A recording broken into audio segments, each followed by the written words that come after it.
It's the choices we make and the choices we choose not to make. It's digging deep down and asking yourself, what do you truly value in this life? Does it matter what may come in 10 to 20 years from now? Or does it matter what is going on in your world right this very moment?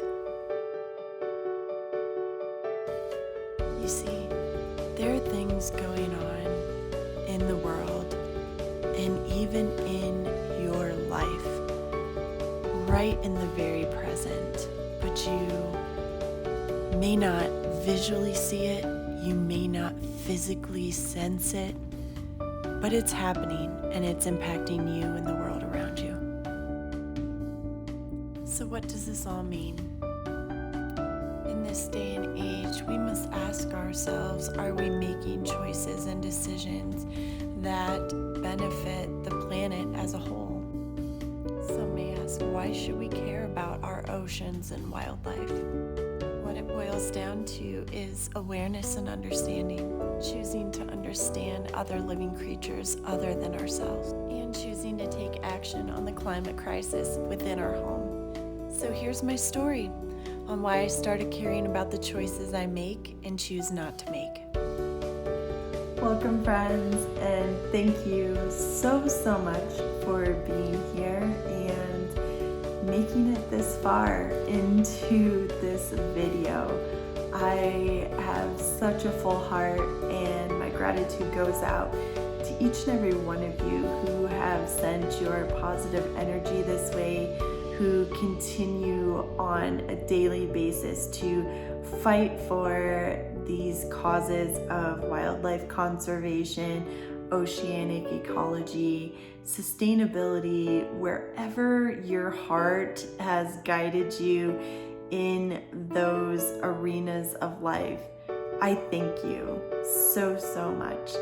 And I hope that you stay to the end of this video for an amazing announcement and more gratitude sharing from me.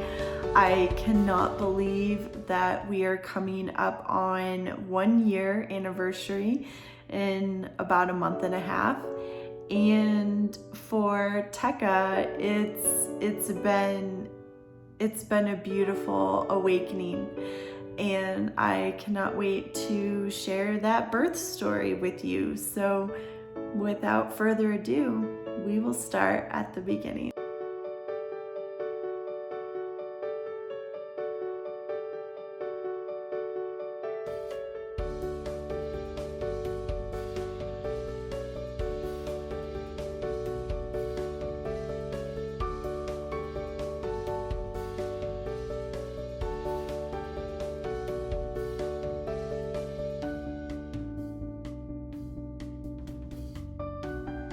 What do you want to be when you grow up? My first grade teacher asked us. At such a young age, that question is probably our very first experience in aspiration and dreaming without us really knowing it. So for almost 8 years, without hesitation, I would say marine biologist. Now, as many of us know, the universe has a way of carving out unforeseen paths, and life has a way of guiding you in alternate directions. But one thing I can say for certain is that there is something divine deep down inside of me, that aspiration and that childhood dream of being a marine biologist has never left me. I am sure what I had envisioned in my childhood mind of what it would be like to be a marine biologist was very different to what the world I see now is. Because if I have learned anything in the various curves and twists of my life's journey, is that there are thousands of various ways to be a voice for the voiceless. And very rarely is it that we come to advocate and be a voice in a very direct, linear way. That's the fascinating and beautiful part about the path that we each are on. You see, what was ingrained in me back in first grade wasn't the job or necessarily the work that a marine biologist title does or gives you. It's the experience and the intrinsic connection to other living beings. That, in and of itself, was the construct that stuck with me in my soul. So at some point, I realized I was going to carve my own path. One main question I have received in the past is, how do you do ocean advocacy work if you are not living or regionally close to a coastline? Just like how every cell in our body makes up our whole body, every single action and process is deeply connected within our planet, and our oceans are a big part of that.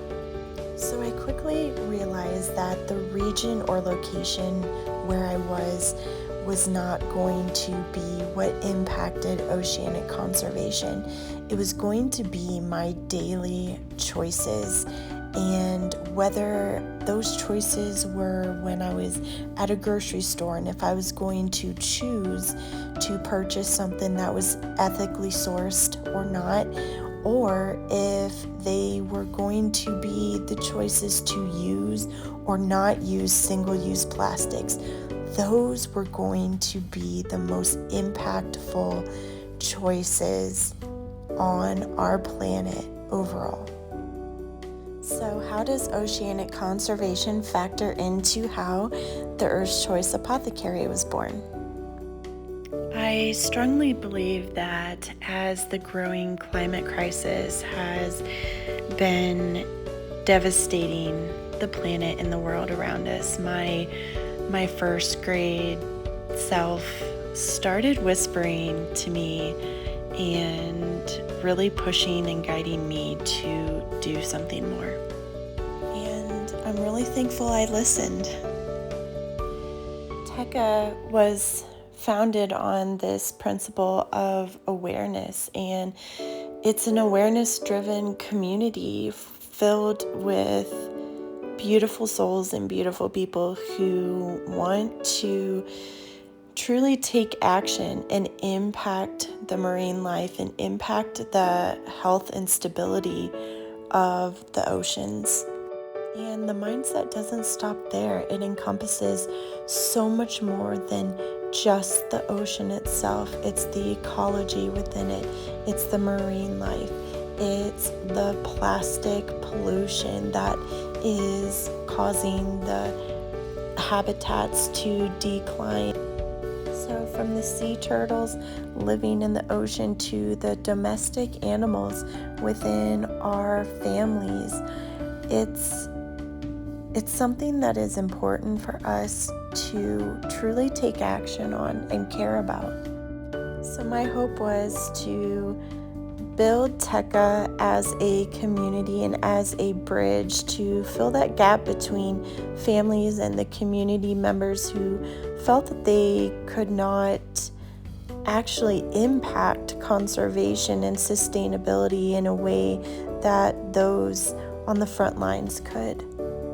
So through awareness, through education, through free community resources, the Earth's Choice Apothecary provides those things that really help empower people and help them to feel that they are truly giving back to the planet and to our oceans. So not only do I have this amazing community to thank, I have my first grade self to say thank you. Thank you for dreaming, and thank you for aspiring for something greater than yourself. So, friends, that's my story, and our choices do matter. I am Christine. I am a conservationist and a 4-ocean partner.